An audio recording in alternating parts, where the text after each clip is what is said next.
Hi hello friends, അസ്സാം വലൈക്കും. എന്തൊക്കെയുണ്ട് വിശേഷം? എല്ലാവരും സുഖമായിരിക്കുന്നു. അപ്പോൾ എൻ്റെ ഈ ചാനലിലത്തെ വീഡിയോസൊക്കെ നിങ്ങൾക്ക് കണ്ടിട്ട് ഇഷ്ടപ്പെടുന്നതാണെങ്കിൽ, പുതുതായിട്ട് കാണുന്നവരാണെങ്കിൽ എൻ്റെ ഈ ചാനലൊന്ന് സബ്സ്ക്രൈബ് ചെയ്യണം. മറക്കാതെ എൻ്റെ വീഡിയോസിനൊക്കെ ഒന്ന് ലൈക്ക് ചെയ്തിട്ട് നിങ്ങൾ വാല്യുബിൾ ആയിട്ടുള്ള കമൻസൊക്കെ ഒന്ന് അറിയിക്കണേ. ഒന്നുകൂടി സപ്പോർട്ട് ചെയ്യണം കേട്ടോ. പിന്നെ ഇത് കണ്ടോ, ഇത് ഒരു 1 മന്ത് മുമ്പ് എടുത്ത വെച്ചൊരു വീഡിയോ ആണ്. റൈമോളെ ഹെയറൊക്കെ നന്നായി വളർന്നു, അപ്പോൾ അതൊന്ന് ഞങ്ങൾ കട്ട് ചെയ്യാൻ വേണ്ടിയിട്ടൊന്ന് പോയതാണ്. പിന്നെ ഇപ്പോഴും അതെ, ഇപ്പോൾ ഒരു 1 മന്ത് കഴിഞ്ഞല്ലോ. അപ്പോൾ ഫ്രണ്ടിലത്തെ ഹെയറൊക്കെ നന്നായി വളർന്നു. അപ്പോൾ ഞാനതൊക്കെ ഒന്ന് സെറ്റാക്കി കൊടുക്കുക കേട്ടോ. അപ്പോൾ ഇടയ്ക്കൊക്കെയാണ് ചെയ്യാറ്. ഇപ്പം ഞാനൊന്ന് പരീക്ഷിച്ച് നോക്കിയതാണ് കേട്ടോ. പിന്നെ നല്ല കാറ്റും മഴയുള്ളൊരു ദിവസമായിരുന്നു കേട്ടോ. പിന്നെ ഉണ്ണികൾക്ക് ക്ലാസ് ഒന്നും ഉണ്ടായിരുന്നില്ല. രാവിലെ ഫുൾ മഴയായിരുന്നു. പിന്നെ അത് കഴിഞ്ഞപ്പോൾ അങ്ങനെ മഴ കാര്യങ്ങളൊന്നും ഉണ്ടായില്ല. പിന്നെ നൈറ്റ് ഫുൾ ടൈം മഴ തന്നെയായിരുന്നു കേട്ടോ. പിന്നെ പിള്ളേർക്ക് ക്ലാസ് ഒന്നും ഉണ്ടായിരുന്നില്ല. ഇക്കൊക്കെ ജോലിക്ക് പോയി. ഇവർക്ക് നല്ല മഴയും കാര്യങ്ങളല്ലേ. ഇപ്പോൾ ഈ വെക്കേഷൻ കഴിഞ്ഞതിന് ശേഷം, ഇപ്പോൾ സ്കൂൾ തുറന്നതിന് ശേഷം എന്താ പറയുക, ഇടയ്ക്കിടയ്ക്ക് ലീവാണ്. അപ്പോൾ നമുക്ക് ഒന്നോർക്കുമ്പോൾ ബെറ്ററാണ് ലീവാണത്. കാരണം ഇത്രയും മഴയത്തും നല്ല കാലത്ത് ഇവർ ക്ലാസ്സിനൊക്കെ പോകുമ്പോൾ നമുക്ക് വീട്ടിലുള്ള പേരൻസ് നിങ്ങൾ സമാധാനം ഇല്ലാണ്ട് ഇങ്ങനെ ഇരിക്കണമല്ലോ. അപ്പോൾ ഒന്നോർക്കുമ്പോൾ ക്ലാസ് ഇല്ലാണ്ടിരിക്കുന്നത് തന്നെയാണ് നല്ലത്. പിന്നെ ഇന്ന് ഇവരുള്ളത് കൊണ്ട് എൻ്റെ പണികളൊക്കെ നേരത്തെ കഴിഞ്ഞു കേട്ടോ. അല്ലെങ്കിൽ ഞാൻ കുറേ നേരം എടുക്കും എൻ്റെ പണികളൊക്കെ കഴിയാൻ. ഇങ്ങനെ പയ്യെ പയ്യെ ചെയ്യുക. കാരണം ഇവർ റൈമോളും ക്ലാസ്സിന് പോയി തുടങ്ങിയപ്പോൾ തൊട്ടാട്ടോ പറയണം. അതിന് മുമ്പൊക്കെ നേരത്തെ കഴിയും. ഇവർ രണ്ടാളും പോകും, ഇക്കയും പോകും. പിന്നെ ഞാൻ തനിച്ചല്ലേ ഉണ്ടാവും. അപ്പോൾ എനിക്ക് ഫുൾ ബോറടിയാണ്. ഇവിടെ പോയി കഴിഞ്ഞെങ്കിൽ ഇവർ വരെ ബോറടിയാണ്. ഞാൻ കുറച്ച് നേരം അവിടെ കിടക്കും, കുറച്ച് നേരം ഇവിടെ കിടക്കും, കുറച്ച് നേരം ഫോണൊക്കെ നോക്കി എടുക്കും. ഇങ്ങനെയൊക്കെ ആയിട്ട് ഇങ്ങനെ പോകും എൻ്റെ അന്നത്തെ ആ ഒരു ഡേ. പിന്നെ ഇവരുള്ള ദിവസം ഫുൾ എനർജിയാണ്. പിന്നെ ഇക്കുകയും കൂടി വീട്ടിലുണ്ടെങ്കിൽ പിന്നെ പറയണ്ട, ഫുൾ എനർജിയാണ്.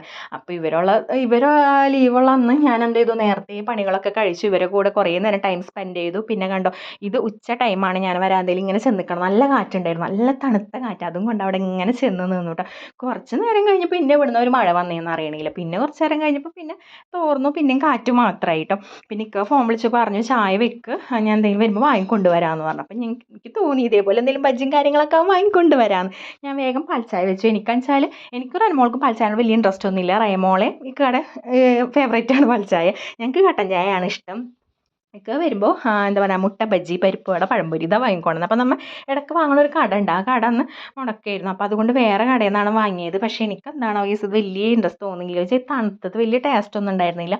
ആർക്കും വലിയ ഇഷ്ടമൊന്നും തോന്നിയൊന്നുമില്ല. പക്ഷേ സംഭവം കാലി, എല്ലാവരും വയറടച്ച് കഴിച്ചു. ഞാൻ കഴിച്ചില്ല. ഞാൻ ജസ്റ്റ് ചെറിയൊരു പരിപ്പാട് ചെറിയൊരു പീസ് മാത്രം കഴിച്ചോളൂ. പിന്നെ ഇവരൊക്കെ കഴിച്ചു. പിന്നെ അതിൻ്റെ ഇടയിൽ ഞാൻ ഫുഡ് വെക്കണ നേരത്തെ മുട്ട പുഴുങ്ങിയത് വെച്ചിട്ടുണ്ടായിരുന്നു.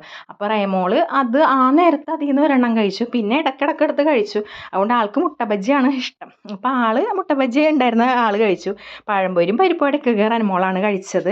പിന്നെ ഇക്ക അതിൻ്റെ ഇടയിൽ വന്ന് കുളിച്ച് ഫ്രഷായിട്ട് പള്ളിയിൽ പോയി. അത് കഴിഞ്ഞിട്ട് ഇക്ക പറഞ്ഞു പള്ളിയിൽ നിന്ന് നേരെ ഫ്രണ്ടിനെ കാണണം, അപ്പം ഞാൻ അങ്ങോട്ട് പോകും, വരുമ്പോൾ കുറച്ച് ലേറ്റ് ആകുമെന്ന് പറഞ്ഞു. അപ്പോൾ ഇക്ക പോയ നേരം കൊണ്ട് ഞങ്ങൾ എന്താ പറയുക, കുറച്ചൊന്ന് ചായയൊക്കെ കുടിച്ച് കഴിഞ്ഞതിൻ്റെ ശേഷം റനമോൾക്ക് ഡയറിയൊക്കെ എഴുതാണ്ടായിരുന്നു. അപ്പോൾ അതൊക്കെ എഴുതി കഴിഞ്ഞതിൻ്റെ ശേഷം ഒന്ന് ഫ്രഷായിട്ട് പ്രാർത്ഥനയും കാര്യങ്ങളൊക്കെ ആയിരുന്നു. അപ്പോൾ റൈമോൾക്ക് എന്താണാവോ ഫുൾ ടയേർഡ് പോലെ, നല്ല ഉറക്ക ക്ഷീണമൊക്കെ ഉണ്ടായിരുന്നു. അപ്പോൾ ഞങ്ങളെ കൂടെ ഇരുന്നില്ല. ഞാൻ വിചാരിച്ചപ്പോൾ കിടന്നുറങ്ങുമെന്ന് വിചാരിച്ചിട്ടോ. പക്ഷേ നല്ല ലേറ്റായിട്ടാണ് കിടന്നുറങ്ങിയത്.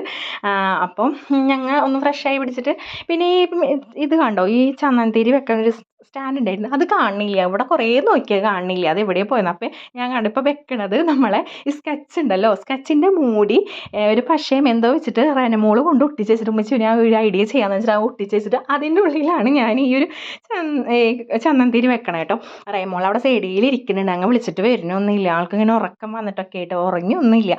പിന്നെ ഞാൻ റനമോൾ നോക്കിയപ്പോൾ റനമോൾക്ക് ഉറക്കം വരുന്നത്. അപ്പോൾ ഞാൻ വെച്ച് റനമോൾക്ക് നേരത്തെ ഫുഡ് കൊടുക്കാമെന്ന് വെച്ചു. ഫുഡ് കൊടുത്തു. ഉറങ്ങണമെങ്കിൽ എപ്പോഴും ഉറങ്ങിക്കോട്ടെ എന്ന് വെച്ചിട്ട് ആളെ ഹോംവർക്കും കാര്യങ്ങളൊക്കെ കഴിഞ്ഞപ്പോൾ ആൾക്ക് നേരത്തെ ഫുഡൊക്കെ കൊടുത്തു. റൈമോളും അതിൻ്റെ ഇടയിൽ കുറേ അതും ഇതൊക്കെ കഴിച്ചു. പിന്നെ വന്നിട്ട് ഇവർ ഉറങ്ങിയിട്ടുണ്ടായില്ല. ഇവർ ഞങ്ങളെ കൂടെ ജസ്റ്റ് ഇങ്ങനെ ഫുഡ് കഴിക്കുന്നിടത്ത് ഞങ്ങളെ കൂടെ ഇരുന്നു. എല്ലാവരും കൂട്ടിക്കുമ്പോൾ സന്തോഷം. അപ്പോൾ ഇന്നത്തെ വീഡിയോ ഇത്രയുള്ളൂ. അപ്പോൾ നെക്സ്റ്റ് വീഡിയോ വേഗം വരാം. Bye bye.